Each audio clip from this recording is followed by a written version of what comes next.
Bismillahirrahmanirrahim. Assalamualaikum warahmatullahi wabarakatuh. Alhamdulillahirrahmanirrahim. Allahumma sholli wa sallim ala sayyidina wa maulana Muhammadin sallallahu alaihi wasallam. Asyhadu an la ilaha illallah wa asyhadu anna Muhammadan abduhu wa rasuluh. A'udzubillahi minasyaitonir rajim. Bismillahirrahmanirrahim. Wa ma khalaqtul jinna wal insa illa liya'budun. Bersyukur kepada Allah Subhanahu wa taala. Alhamdulillahirabbil alamin, bahwasanya kita masih diberikan kesempatan untuk memperbaiki jiwa dan raga kita, memperbaiki akhlak kita, memperbanyak amal kita, mengurangi dosa-dosa kita. Sahabatku yang dimuliakan oleh Allah Subhanahu wa taala, tidak ada nikmat yang terindah, terbesar dalam kehidupan ini selain daripada umur yang Allah masih tetapkan untuk kita. Allah masih sayang kepada kita supaya kita bisa hidup berkumpul di surga kelak. Allah berikan rahmat kepada kita dan Allah masukkan kita ke dalam surganya dengan rahmat, dengan kasih sayang. Bersolawat kepada baginda yang mulia di Maulid Nabi saat ini, bulan Rabiul Awal. Semoga senantiasa kita tercurah terus sholawat dan salam kita tersampaikan kepada baginda yang mulia Rasulullah SAW, sehingga kita dijadikan oleh Allah sebagai umatnya Rasulullah dan mendapatkan syafaatnya di yaumil huzman. Sahabatku yang dimuliakan Allah Subhanahu wa taala, kehidupan dalam zaman sekarang ini luar biasa, ujian demi ujian, cobaan demi cobaan. Ekonomi sedang pada terpuruk, gonjang-ganjingnya kehidupan berbangsa dan bernegara. Itu sesungguhnya ujian bagi kita. Di video kali ini saya akan menyampaikan, karena banyak sekali yang bermasalah dalam kehidupan kita ini, yang berbicara dan yang mendengarkan sama-sama dalam ujian Allah Subhanahu wa taala. Tidak ada yang hebat di dalam kehidupan ini, tidak ada yang kuat, tidak ada yang luar biasa dalam diri kita. Allah yang hebat, Allah yang luar biasa, Allah yang sangat-sangat kuat, yang maha mampu, yang maha memiliki segalanya. Kita sangat lemah, sahabat, sehingga kita dibutuhkan untuk saling mengingatkan dalam kebaikan. Tujuan kita ke surga, bahagia di surga kelak, hidup selama-lamanya dalam kebahagiaan dan kenikmatan, sehingga kita layak diuji di dunia ini. Ujian demi ujian Allah siapkan di dunia ini untuk Allah nilai, Allah catat siapa yang paling layak diberikan rahmat oleh Allah dan sehingga bisa dimasukkan ke surganya Allah Subhanahu wa taala. Itu dulu kita harus pahami dan yakini dengan hakul yakin bahwa kita akan dimasukkan ke sebuah istana yang sangat luar biasa, tidak pernah teringat dalam pikiran, terbersit dalam hati, tak pernah dilihat oleh mata, didengar oleh telinga. Itu adalah surganya Allah Subhanahu wa taala yang disiapkan untuk orang-orang yang taat kepada Allah Subhanahu wa taala, yang lulus ujiannya sehingga Allah memberikan rahmatnya, dan rahmat itu modal untuk masuk ke surga. Nah, di dunia ini untuk mendapatkan rahmat maka kita harus lulus dalam setiap ujian. Mungkin saat ini ada yang sedang melihat video ini, usianya 40 tahun seperti saya. Ada mungkin yang baru 30 tahun, mungkin ada yang baru 20 tahun, ada mungkin yang sudah 50 tahun, atau mendekati 50 tahun, atau lebih dari 50 tahun. Sahabatku, dalam pandangan Allah sama kita semuanya. Inna akramakum indallahi atqakum. Tidak ada yang paling mulia di sisi Allah kecuali yang paling bertakwa kepada Allah Subhanahu wa taala. Alladzi khalaqal mauta wal hayata liyabluwakum ayyukum ahsanu amala. Dan Allah menghidupkan, mematikan, menghidupkan kembali. Tidak ada lain, hanya untuk menguji siapa yang paling baik amalnya. Yang paling baik amalnya yang layak diberikan rahmat. Siapa yang paling baik amalnya? Orang yang selalu memperbaiki diri. Kalau tahun kemarin kita banyak salahnya, tahun sekarang kita perbaiki. Kalau minggu kemarin banyak dosa, kita perbaiki, kita mohon ampun kepada Allah dan memperbanyak kebaikan.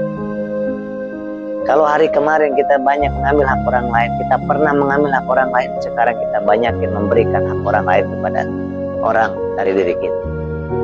Ujian yang luar biasa bisa memporak-porandakan kehidupan kita.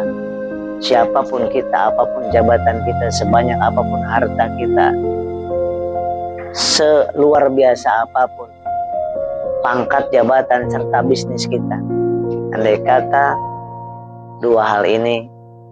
ujian dua hal ini tidak lulus, maka akan hancur lebur di dunia bahkan di akhirat. Yang pertama adalah ujian keimanan. Jangan sampai iman kita lepas dari hati kita. Akidah jangan sampai lepas dari jiwa kita. Tetap kalimat la ilaha illallah Muhammadur Rasulullah dalam kondisi sehat ataupun sakit. Pada saat kita sakit, banyak sekali godaan ujian supaya iman dan akidah kita lepas dari hati kita. Sahabatku yang dimuliakan oleh Allah Subhanahu wa taala. Itu ujian yang pertama. Pada saat kita sedang ekonomi turun, maka ujian, tawaran untuk menghilangkan iman dan akidah semakin banyak menghampiri kita. Begitupun pada saat ekonomi kita meningkat, saat bagus ekonomi kita, maka ujian pun di situ besar juga sahabat. Besar, terpeleset, terpelanting, terjerumus kita ke dalam lubang kedurjanaan. Itu akan menghancurkan iman kita, sehingga iman kita hancur, maka dunia dan akhirat tidak akan kita dapatkan sahabat. Itu yang pertama. Yang kedua, ini yang ingin saya bahas lebih panjang sesungguhnya, karena saat ini semakin banyak kondisi yang luar biasa. Kita sebagai laki-laki dan kita sebagai wanita, sebagai perempuan, ini jangan sampai merasa aman dari ujian yang kedua ini. Yang sudah punya suami, yang sudah punya istri, jangan pernah merasa aman dari ujian yang kedua ini. Ujian yang kedua ini sebuah keniscayaan. Hampir saya tidak dapatkan orang-orang yang normal hidupnya, tubuhnya normal, pikirannya normal, kemudian mereka tidak diuji dengan yang kedua ini. Apa ujian yang kedua ini? Yang bisa memporak-porandakan sendi-sendi kehidupan. Yang tadinya menjadi ulama, hancur keulamaannya. Yang punya jabatan, hancur jabatan. Yang punya banyak harta, hancur hartanya. Yang punya banyak ilmu, hancur dengan ilmunya itu hancur dengan ujian ketika tidak bisa melewati dan tidak segera untuk sadar kemudian memperbaiki, taubat dan memperbaiki. Masya Allah. Sebagus apapun bisnis, kalau kena ujian yang kedua ini, Allah akan hancurkan kita. Apa itu? Ujian dengan hawa nafsu. Ujian hawa nafsu seorang suami itu bisa tergelincir kapan saja. Seorang istri bisa tergelincir kapan saja. Ini harus dipahami karena ujian ini adalah 6 hal ujian yang bisa membuat orang cerai dalam rumah tangga. Ini salah satu ujian dalam rumah tangga. Dari 6 ujian dalam rumah tangga yang membuat bisa cerai-berai adalah tergodanya hawa nafsu seorang suami atau seorang istri dengan wanita atau laki-laki lain. Jikalau belum pernah merasakan, jangan pernah main api. Dari mulai medsos, dari mulai berkenalan, dari mulai tuker handphone, dari mulai sesudah itu langsung ketemuan. Nah, dari mulai kan bertahap ketemuan, habis ketemuan baru berulang, baru terjadi sesuatu. Kalau tidak bisa menahannya, kalau tidak bisa menyetopnya, dari mulai perkenalan langsung stop, dari mulai perkenalan di WA langsung stop, di inbox langsung stop. Kenapa? Kalau tidak di stop, walaupun tidak bertemu, secara psikologis akan terjadi hubungan yang intens, kemudian pikiran kita akan merasa dekat. Itulah secara ilmu psikologis. Nah, begitu udah merasakan ini, langsung stop, langsung sadar, sahabat. Karena kalau tidak sadar, itu tidak akan ada yang bisa menyadarkan kita. Kalau sudah kita terjerumus terhadap suami tergiur dengan perempuan lain, istri tergiur dengan laki-laki yang lain, maka ketika kita sudah terjerumus bagaikan kita bermain-main dengan api, bagaikan kita bermain-main dengan di pinggir pantai, yang sesungguhnya pantai itu seperti dangkal tetapi dekat lautan dan samudra yang sangat dalam. Itu orang yang tergiur alias selingkuh, itu sesungguhnya sedang tenggelam sedikit demi sedikit ke lubang, dan bukan cuma lubang, ke lautan dan yang dalam. Orang yang sedang senang-senang di pantai, tidak tahu pantai itu dalam dan membahayakan, itu tetap mereka berdua, bertiga, itu tidak akan pernah mau diingatkan. Ketika diingatkan orang yang sedang main-main di pantai, dia nggak tahu pantai itu dalam, lautan yang dalam yang sangat luar biasa curamnya, tapi mereka tidak akan pernah mau diingatkan, bahkan akan marah ketika diingat. Itu ciri-cirinya orang dalam ketidaknormalan. Dan orang yang sedang tergiur dengan hawa nafsunya, dengan perselingkuhan, itu kalau Anda pernah merasakan, saya yakin hampir semua rumah tangga pernah merasakannya. Kalau nggak suaminya, ya istrinya. Bahkan istrinya saat ini jangan tenang-tenang, suaminya kemudian hari. Bergantian seperti itu, sahabat, ketika tidak segera langsung stop oleh diri kita sendiri. Mohon kepada Allah, ya Allah, Allahumma ihdinas syiratal mustaqim, tunjukkan hamba. Allahumma arinal haqqa haqqa warzuqna ittiba'ah. Ya Allah, tunjukkan kepada hatiku ini kalau baik yang baik, dan berikan kemampuan untuk melakukan kebaikan itu.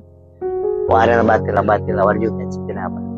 Dan tunjukkan kepada aku yang buruk adalah buruk, yang dosa adalah dosa, yang murka adalah murka, yang durjana durjana, dan berikan kemampuan untuk menghindarinya. Kenapa? Karena orang yang pernah dan sedang merasakan emosinya, nafsunya, hawa nafsunya untuk yang sudah berkeluarga, kemudian tergoda dengan wanita lain, dengan laki-laki lain, itu seperti orang yang sedang main api dan seperti orang sedang main di pantai. Indah rasanya. Ada orang yang ngingetin, bukan seneng. Itu awas tuh, itu lautnya dalam, itu nggak bakal digubris, bahkan akan dimarahin kita. Oleh sebab itu, yang bisa merubah diri kita adalah kita yang sedang terjerumus. Bagi yang pernah, mulai saat ini jangan ulangi lagi, pasti polanya sama.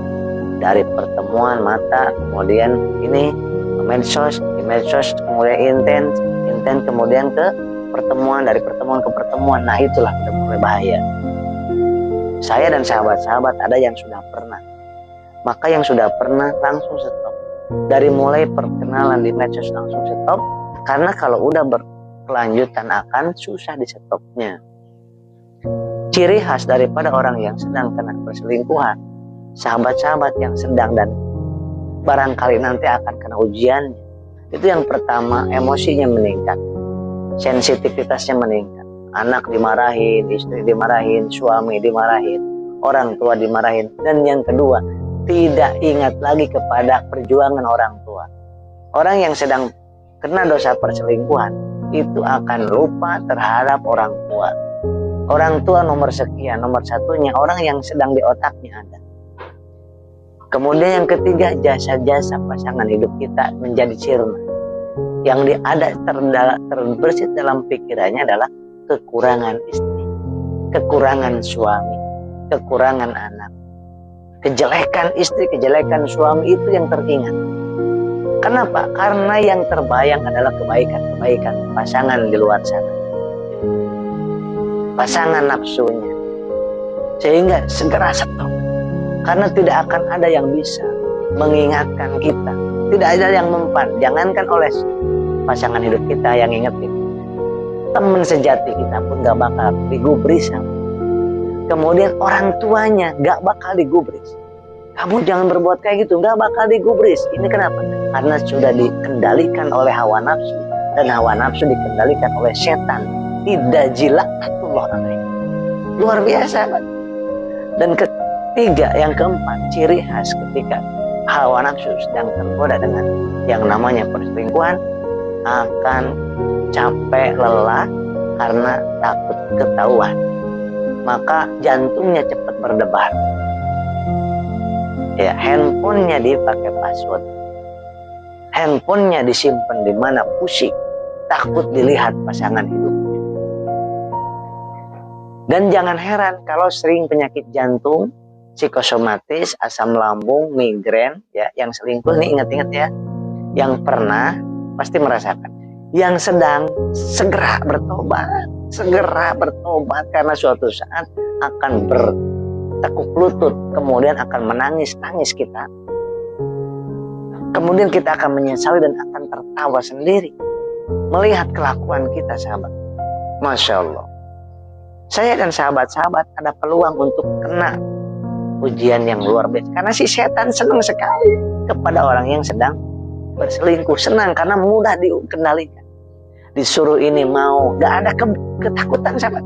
Orang yang berselingkuh, yang kelima, ciri khasnya hilang rasa takutnya, hilang rasa malunya, hilang rasa kasih sayangnya, hilang rasa kelembutannya, hilang rasa tanggung jawabnya, kemandiriannya, tanggung jawabnya hilang.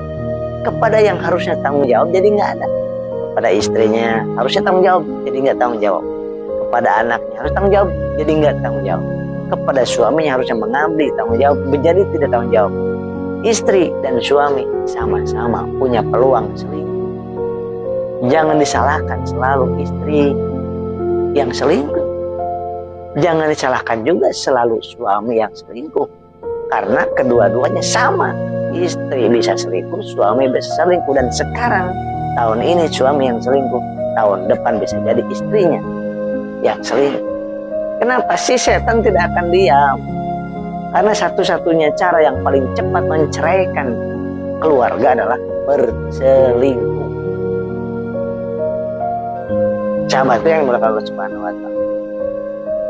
Setan ada yang gunanya dan tugasnya menceraikan. Cerai, senang. Tugasnya supaya bagaimana pada cerai umat Rasulullah SAW. Dengan cara yang brutal, yang jelek. Cerai itu boleh dibenci sama Allah. Tetapi ada cerai yang diharuskan cerai. Ketika mengancam nyawa, maka diharuskan cerai. Tuh. Dan haram cerai ketika sedang baik-baik, kondisinya nggak ada masalah, nggak dibetulkan dari syar'i, maka haram untuk cerai. Sedang baik-baik, ingin ngajak-ngajak cerai, minta-minta cerai seorang istri, nggak boleh. Itu haram. Dalam kondisi baik-baik. Kalau mengancam nyawa, mengancam jiwa, kemudian murtad, nah itu mah wajib. Nah, sama tuh yang Allah SWT. Jadi posisi apapun kita, setiap mau naik kelas, misalkan Anda bisnis, kita bisnis, kemudian bisnis kita akan dilancarkan sama Allah, maka diujinya yang paling berat adalah yang kedua, selain ujian iman, ujian hawa nafsu, perselingkuhan, tergodanya suami kepada perempuan lain, atau tergodanya istri terhadap suami, terhadap laki-laki lain. Ini sebuah kepastian, dijamin sama saya, dijamin. Ya, ada godaan itu ada kesempatan. Hanya ada dua, kesempatan dan niat. Kalau kesempatan ada, niat gak ada, itu tidak akan jadi. Walaupun kesempatan untuk berselingkuh selalu ada, tetapi kalau nggak ada niat tidak terjadi. Tapi kalau kesempatannya terus menerus istiqomah, maka niat akan muncul belakangan. Tapi yang luar biasa, ketika niat sudah ada, maka kesempatan yang tidak ada akan dibentuk menjadi ada. Itu dahsyatnya niat. Kalau udah niatnya tekad mau selingkuh, maka bagaimanapun caranya, tapi harus kenal, harus ketemu, harus terjadi. Kenapa? Niat. Paling kuat adalah niat. Maka dari itu mulai sekarang yuk kita bersaksi, bersumpah kepada diri kita sendiri. Karena akan mencelakakan. Satu, penyakitan. Orang yang selingkuh, akibat selingkuh itu satu, penyakitan. Kalau wanita, penyakitnya satu, asam lambung, psikosomatis, kista, miom, kanker, TBC, asma, alergi, migrain. Tuh. Kenapa? Karena selalu setiap saatnya cemas, khawatir terbongkar. Suami pun sama ketika ketika tergoda dengan yang namanya selingkuhan, maka akan kena terjadi sering psikosomatis, lambung, stroke, jantung, kemudian anxiety, ketakutan, kecemasan yang berlebihan. Masya Allah, ginjal, Allahu Akbar. Bukan berarti yang punya penyakit itu karena selingkuh, bukan.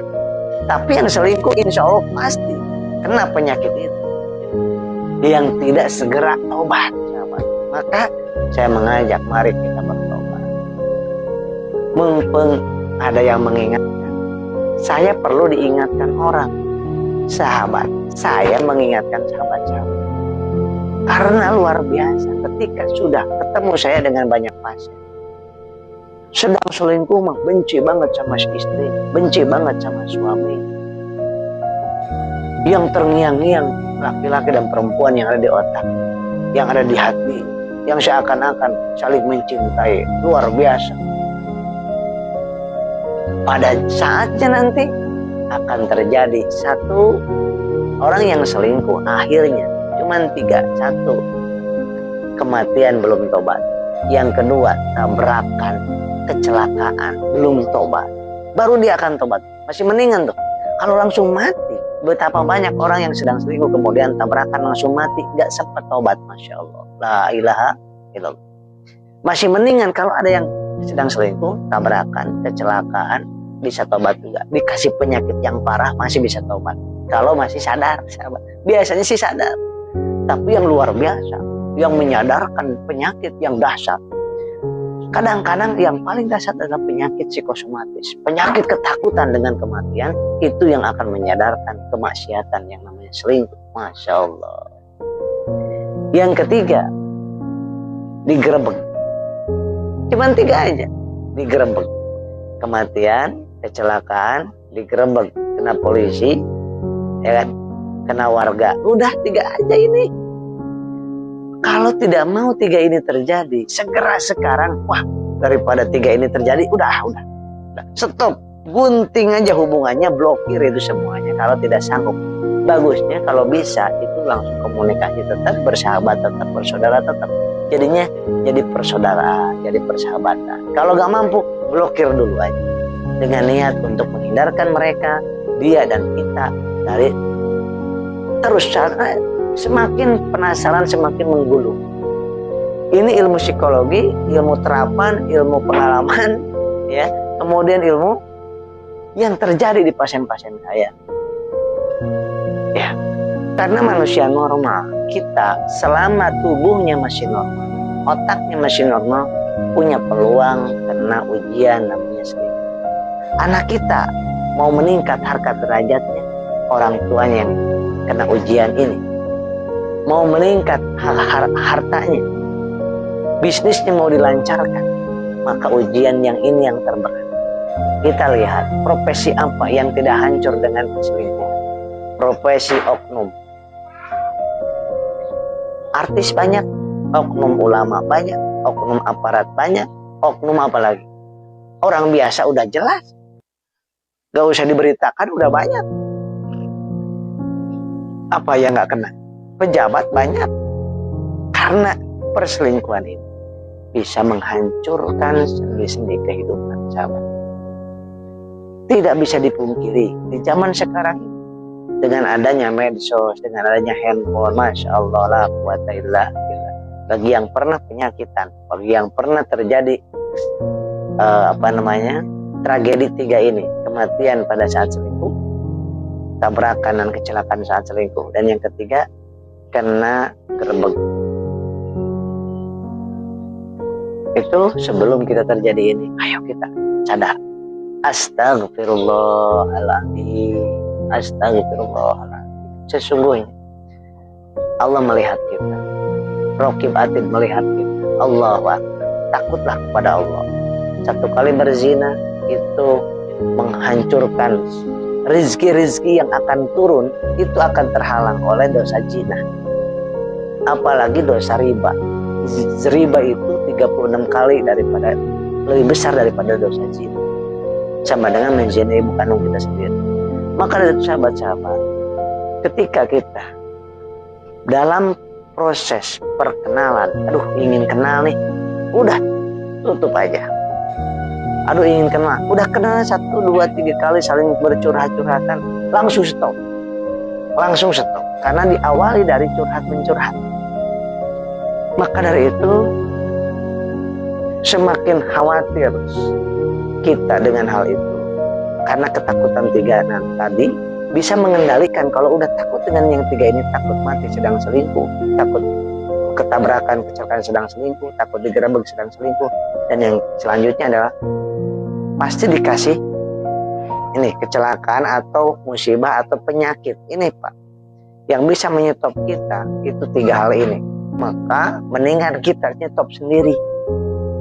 Ada yang ngasih tahu ini video ini, mudah-mudahan jadi wasilah Anda yang sedang tergelincir terhadap perselingkuhan. Mudah-mudahan Allah memberikan hidayah kepada sahabat-sahabat.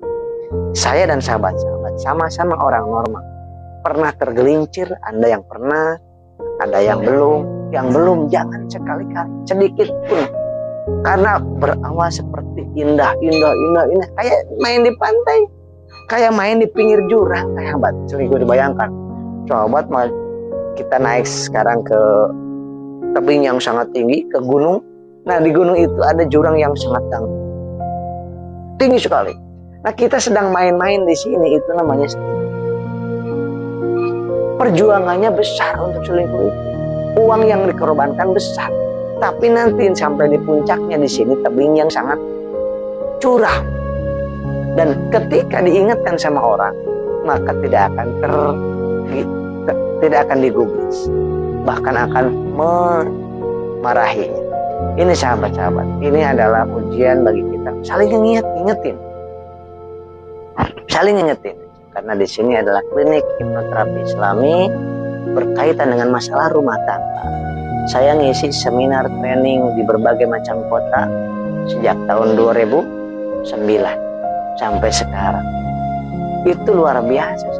Hal ini sangat penting. 6 ujian dalam rumah tangga, salah satunya adalah yang luar biasa, ujian hawa nafsu perselingkuhan.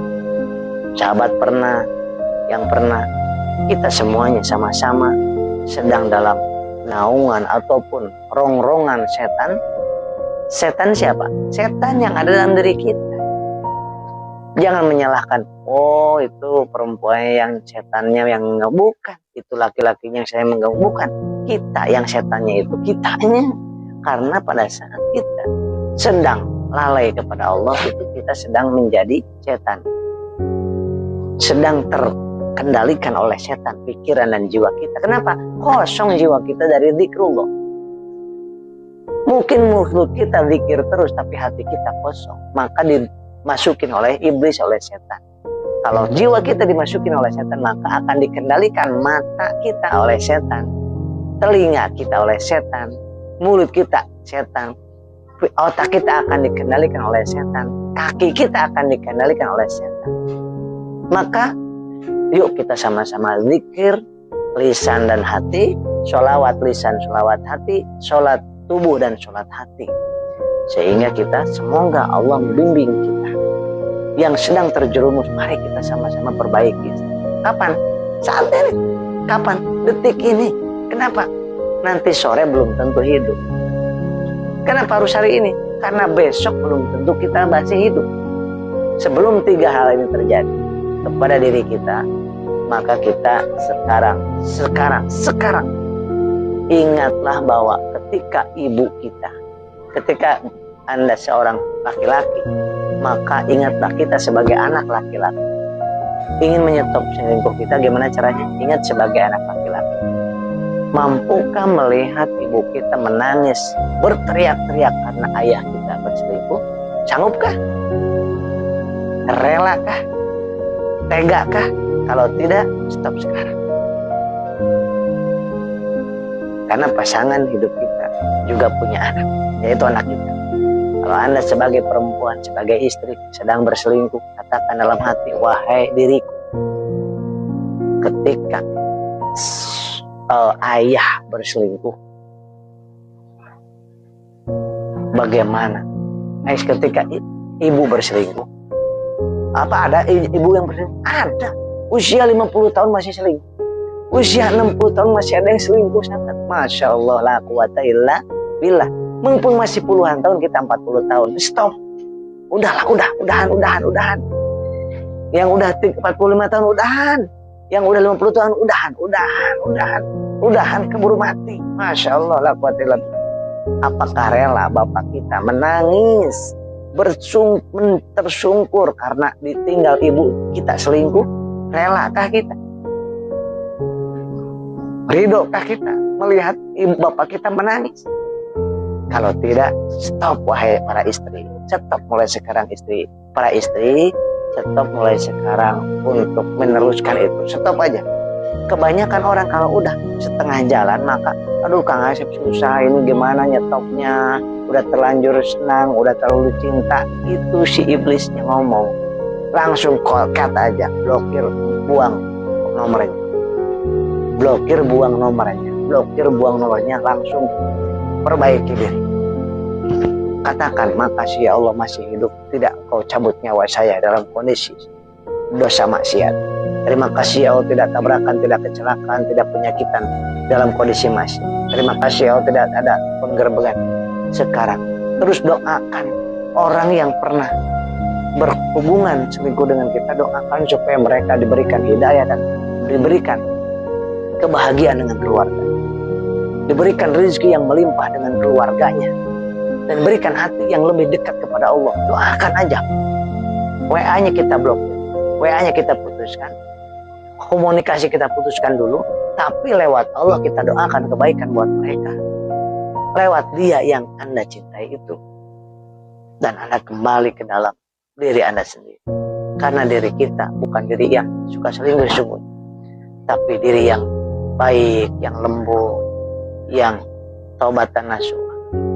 Bismillah sahabat.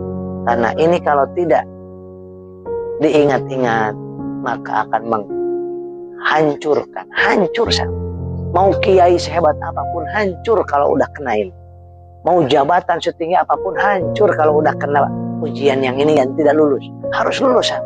Bismillah, Allah menolong kita. Dengarkan kalimat saya ini. Dengarkan, saya bukan cuma teori.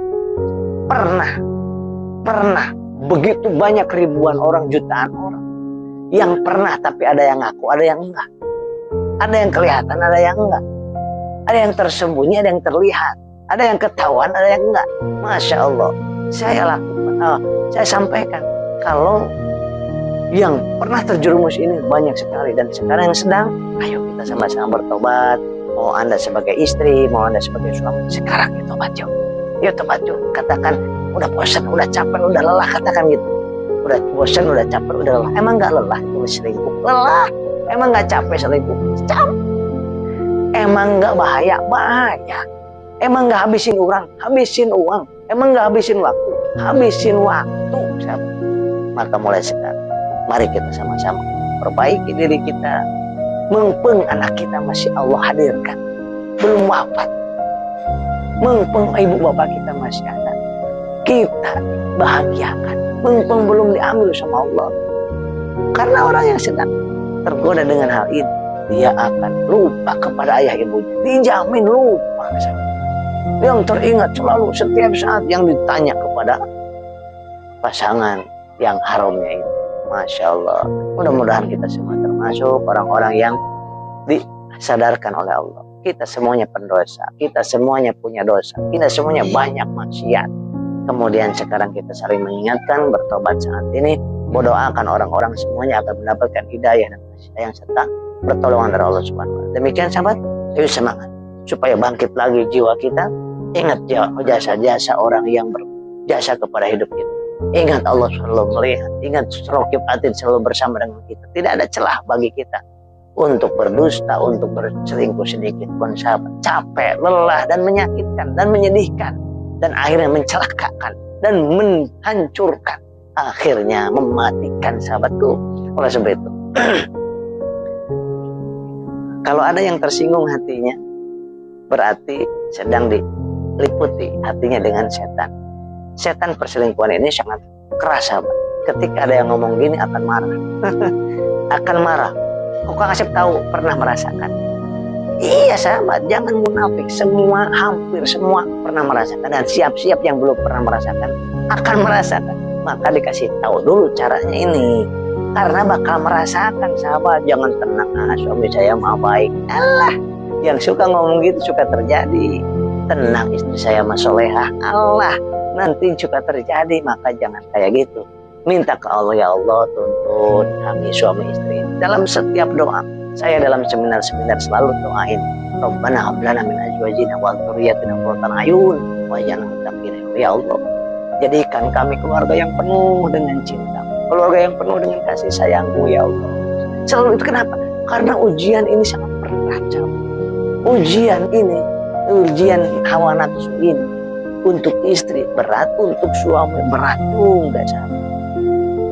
Dan anak-anak terbengkalai itu. Masya Allah, mudah-mudahan kita yang sudah cerai kita perbaiki, gak masalah. Kalau sudah terjadi, udah takdir yang terbaik cerai, berarti kita perbaiki. Habis perceraian ini semakin dekat kepada Allah. Yang belum cerai, jangan terpikir untuk minta cerai. Belum takdirnya jangan bilang, gimana takdirnya nanti aja, mau cerai-cerai. Jangan, yang belum cerai jangan. Yang sudah, itu takdir terbaik. Karena sudah terjadi. Nah kalau sedang maksiat, wah saya udah takdirnya selingkuh ini, nggak bisa, harus stop mulai sekarang, harus stop. Udah takdirnya sedang maling, yang maling aja saya mah, nggak stop. Kalau nggak nyetop itu Allah nggak bakal nyetop. Innallaha la yughayyiru ma biqaumin hatta yughayyiru ma bi anfusihim. Allah tidak akan merubah seseorang kalau orang itu tidak merubah dirinya sendiri. Maka dari itu, kalau kita dalam kondisi maksiat langsung rubah. Nah, kemudian kalau sudah terjadi sesuatu, maka kita harus ridho. Pasti yang terbaik, walaupun pedih, pahit, dan menyakitkan. Dan kita perbaiki selalu dari hari ke hari. Apanya diperbaiki? Seluruhnya. Iman kita, ibadah kita, muamalah kita, rumah tangga kita, akhlak kita perbaiki. 5 hal ini kita perbaiki dan saling mengingatkan. Insya Allah, barakallah sahabat, mohon maaf lahir dan batin, mudah-mudahan bermanfaat. Dan ingat, penyakit yang paling hebat untuk menyembuhkan orang yang kena perselingkuhan adalah psikosomatis, di mana ketakutan dengan kematian yang dahsyat amat.